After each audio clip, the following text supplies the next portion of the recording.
Hello，大家好啊！今日同大家睇睇彩石邨2至3人單位21平方嗰隻，200零尺啦，做咗2間房嘅。入門口呢度側邊呢，做咗個吊櫃啦，同埋有個獅後位嘅。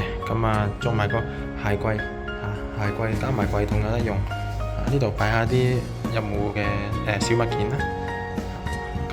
門口呢度側邊間有間房㗎，用咗趟門嘅方式。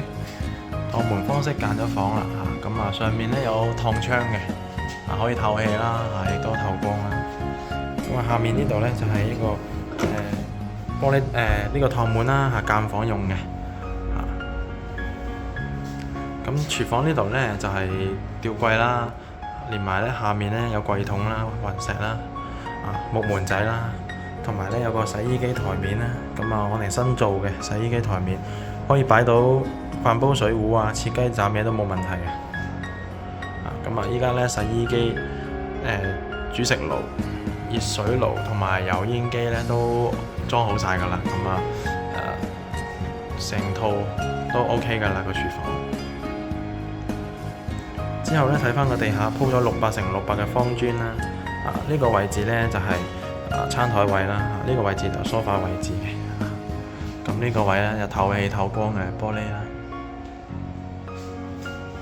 然之後呢度咧就係玻璃趟門間房啦，4隻玻璃趟門間房。強化雙層玻璃嚟嘅。做咗張雙人床、有壓床，升起裡面擺嘢嘅。然後咧在側邊咧做咗組床尾衣櫃，到頂嘅。裡面有層板啦，有掛衣筒啦。中間呢個獅口位咧就俾你擺下手機各樣嘢。